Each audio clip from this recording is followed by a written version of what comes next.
Здраво, ова е 328-то издание на Видеологија со Златко Ѓелевски, дигитален краток осврт за актуелни филмски остварувања, односно спонтана критичка анализа која е збир на први печатоци илустрирани со подвижни слики.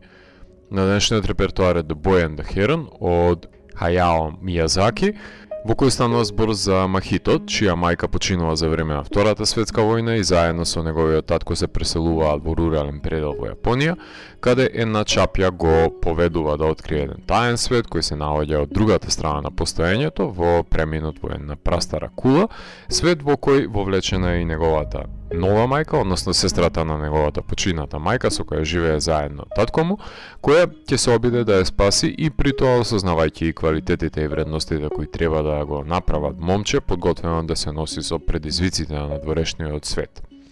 Мијазаки на 83 години го режираше најавтобиографскиот филм, каде протагонистот Махито е соочен со предизвикот да се помири со губитокот на неговата почината мајка, болка која морал да ја намине и самиот јапонски режисер, но за потребите на филмот ликот започнува една авантура, еден херојски подвиг во потрага по загубениот родител, за да свати дека редно време е да започне да гради собствени кули, наместо да се обидува да се протне во стари и разурнати. Автореферентна е сцената во која ја наоѓа протагонистот новелата How Do You Live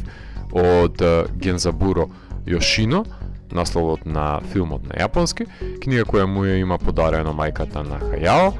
со која може да се паралелизира процесот на созревање на една млада личност и соочување со булинг насред Втора светска војна во потрага по собственото место во светот на возрастните. Да не заборавиме, мајката на Мијазаки е прототип за сите бестрашни женски протагонистки и спорени улоги во филмовите, а татко му исто така работел во компанија за правење на делови на воени авиони.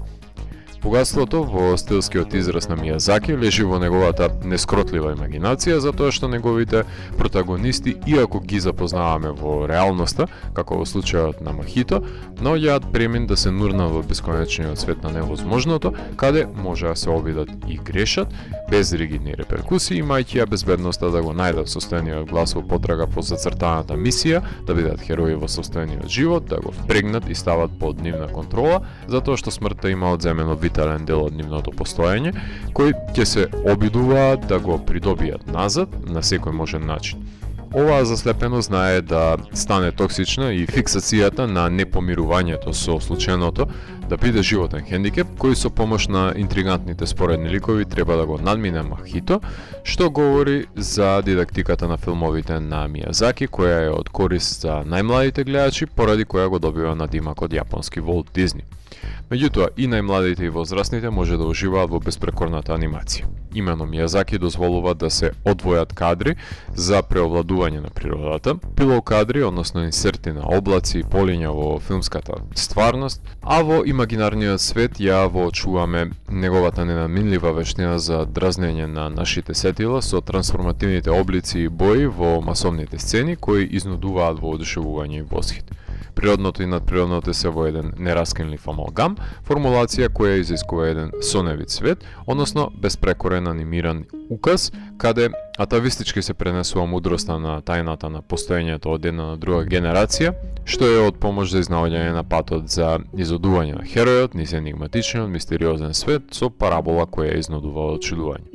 Забележуваме дивергентни антропоморфни појави кај животните, кои ономатопеистички се здобиваат со функција на говорење и разлидните птици заземаат функција на врапци, гардисти или на помошник, како во случајот на чапјата или пак на штетници налик пеликаните, кои самите се жртви фрлени во задгробниот живот, кои мора да се прехранат исклучиво со душите на неродените, од кои заедните се говори дека се дури и човекојаци. Секој член од овој надприроден екосистем е сурогат за човечкото однесување, кое резонира до гледачот, но и му овозможува на Махито да се соочи со неговите потреби. Махито е тврдоглаво и решително момче кое се разбира дека има проблеми да се адаптира на преселбата и новостекнатиот булинг и дерогативниот третман, но себе нанесувањето на повредата е негов начин на добивање на вниманието на родителот, од тој кого војната го нема проголтан. Чапјата содржи гротеска со проголтаниот човек, првично е манипулативна, но кога ќе се огледа добронамерност, изразува пожртвуваност кон Махито. Тоа што неговата тетка наликува на неговата мајка не е од некоја помош, туку измачување за махито на почетокот на филмот. Која нишка и да ја повлечете, нема да направите грешка за проблематиките кои ги обработува делото. Дали ќе се задржите на последиците на војната кои повлекуваат невини жртви, дали ќе се задржат тропите на филмовите на созревање на едно младо момче кое низ фантазмагоричен сомнабулен свет проектира најразлични стадиуми за соочување со губитокот со кој не може да се соочи најаве, дали како една потреба на момчето да помине барем уште неколку милови со својата прерано одземена мајка, дали како негова потреба од внимание и помирување со субститутот на неговата мајка, на крајот на краиштата дури и да си проектирате дека е во прашање потреба за бегство од пресијата на културата и обичаите на општеството и неговите очекувања, или па потрага по индивидуализмот, или да се удави во стапицата на живата песок на спомените. Која и да ја потегнете, нема да сгрешите, затоа што сите ќе водат кон едно јадро, а тоа е себеспознанието. Нурнување во фантастичен свет со епско патешествие на херој му престои на овој протагонист, кој треба да се спознае сами од себе си и да излезе од другата страна на походот во променето битие со друга перспектива на животот. Во случај на овој филм, таа авантура ја забележуваме со помош на флуидна анимација во која се променуваат просторите и времињата, животните добиваат човечки особености, додека махито се наоѓа во една надреална земја на чудата во потрага по сепството. Кадрите од воено Токио ми беа доста аналогни на агонијата на военниот период од Grave of the Fireflies од починатиот Исао Такахата. Не можам ништо да кажам како се насинхронизирани гласовите од страна на американската актерска екипа предводена од Дефо, Падисон, Батиста, Бейл, Пју, Хамил, затоа што јас уживав во јапонските актерски гласовни перформанси. Директор на фотографија е уште една јапонска легенда, Ацуши Окуи, кој создава незаборавни кадри за памтење, особено масовните сцени или пак преминот во чистилиштето или пак константната пловидба на бродовите или брканиците низ росните пољани. Композиторот Џо Кисаиши прави огромен број на милозвучни елегични композиции кои одекнуваат на секаде низ филмот, односно неговото пијано и оркестрација секогаш е во придржба на момчето во неговите авантури, канализирајќи ги и поривите на момчето и вознесот од светот, и гудачките инструменти се аналогни на јатото птици, а особено впечатлива е дискрепанцата од игривиот синтвейв за душите Вара-Вара и нивното сотрување, илустрирано со жичен атак. Џо користи фолклорни мотиви и хорови. Тројцата монтажери, Мацубара, Сејама и Шираиши му помогнале на Мијазаки премините помеѓу световите да се поефективни и да се долови саканиот елегичен тон. Сега, без разлика на натрупаноста на ликовите и дејствието и времетраењето, ова е последниот филм на Мијазаки и уживајте во секој кадар кој оваа деценија го добиваме од него.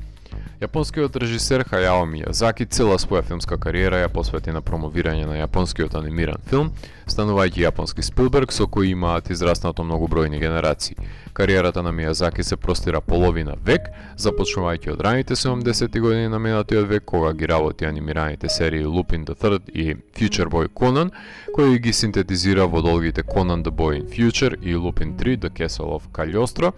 Во 1984 го режира Conan the Future Boy, The Big Giant Robots Resurrection, но и Наусика of the Valley of the Wind, за принцезата Наусика, која има за цел да ги помири двете завојувани страни за доброто на планетата. Во средината на 80-тите работи на серијата Sherlock Holmes и продолжува со долгите играни со три прекрасни остварувања во 80-тите, најпрвен со Castle in the Sky од 1986 година за бегството на пиратите кои се опотрага по амулетот кој е патоказ за замокот во небото, додека пак авантурите на двете девојчиња со духовите од шумата се овековечени во My Neighbor Totoro од 1988 година, како и созревањето на младата вештерка во Kiki's Delivery Service од 1989 година, предводени од силни женски ликови подготвени на незаборавни авантури, помеѓу реалното и надприродното. Во 90-тите снима два долги филма, Порко Росо од 1992 година за проколнатиот италијански воен пилот, даличина антропоморфна свиња, каде доаѓа до израз како и во останатите прилични филмови влијанието на европската архитектура, додека не започна да доминира јапонското влијание во наредните филмови, вклучувајќи го и Принцес Мононоке од 1997 година, филм за Ашитака која е затекната насреде војната помеѓу духовите на шумата и рударите, додека е во потрага по лек против клетки клетва, филм со кој освојува сателити Сатурн, но и номинација за наградата Ени. Првиот Оскар го освојува од 2001 година со филмот Spirited Away за девојчето кое при преселба на нејзините родители во руралниот предел се соочува со морфирање на луѓето и пресретнува духови на шумата и останати чудовишта, награден со Златна мечка, неколку награди Ени и Сателит. Во 2004 година го работи Howl's Moving Castle, во кој лекот за клетвата на заробената девојка во возрастното тело лежи во принцип во подвижниот замок, филмска авантура, номинирана за Оскар, губејќи го Оскарот од Wallace и Громит, награден на Венецискиот филмски фестивал. Од 2008 година го режира Понјо за Златната рибка, принцезата која ќе се залюби во момчето и ќе посака да биде човек, исто така наградена во Венеција. Помеѓу долгите филма снима и 8 кратки 10-минутни играни остварувања. Од 2010-тите го режира единствено долгиот The Wind Rises, со првото негово пензионирање за авионот кој е искористен од младиот дизајнер од страна на јапонската армија, номиниран за Оскар, губејќи од Frozen, освојува Ени и Сателит, а последниот краток му датира од 2018 година и гласи Boro the Caterpillar за пајакот кој се заљубува во воден инсект. Ако за некој режисер може да кажеме дека цел живот режира еден единствен филм, тоа е Мијазаки, затоа што реминесцентните обележја се присутни во сите творби, како што се неприкосновените и непомирливи млади протагонисти и протагонистки, кои се подготвени да ја започнат својата авантура во недопрените светови на невозможното, каде немаат пристап возрастните, пресретнувајќи се со духови од шумата и олицетворени преданија, кои сосема нормално е да фигурираат и во светот на живите, најчесто во потрага по лек за некаква клетва која им причинува незадоволство и ги попречува во нивниот пат до среќата, најчесто повлечени во рурална средина со преселба на родителите, наоѓајќи ја хуманата димензија во грижата за другите, растејќи како битие штом се вратат во светот на возрастните, протагонистот или протагонистките, збогатено со незаборавно хумано искуство со огромна почит кон нескрутливата магија на природата. Ако овој филм е збогување на Мијазаки со филмската уметност, тогаш се пензионира со сите почести. Популистичката аспирација на делата на Мијазаки ја содржат есенцијалните карактеристики на допадливост на секој можен гледач, што од секојаш го лимитирало неговиот продор во неудобните емоции на протагонистите, кои без разлика што волшебството на анимацијата го чини интроспективното патешествие за себеоткритие, Мијазаки со особено се обидува да ги заштити своите херои од штетни влијанија, лимитирајќи го сопствениот авторски израз, кој за волја на вистината е препознатлив, но исто така и репетитивен, бидејќи користи проверена номенклатура на содржатели, која ја реплицира во секое ново обликувано светоградење со минорни модулации. Епигон кој станува наметлив, робувајќи на сопствените стереотипи кои го направиле значаен автор. Не може да очекуваме да се реобмисли на 83 години, но затоа се држи до неговото кредо и аксиоми. Филмот го отвори Интернационалниот филмски фестивал во Торонто, а потоа започна екстензивна филмска турнеја во фестивалите во Њу Јорк, CGSPF, Чикаго, Гент, Барселона, Виена, Стокхолм, освојувајќи 2 Ени награди, една Бафта, еден Златен глобус, еден Сателит и се разбира заслужен Оскар за најдобар долг анимиран филм, засинувајќи ги американските фастфуд анимирани филмови, ова дело на Гибли и Toho.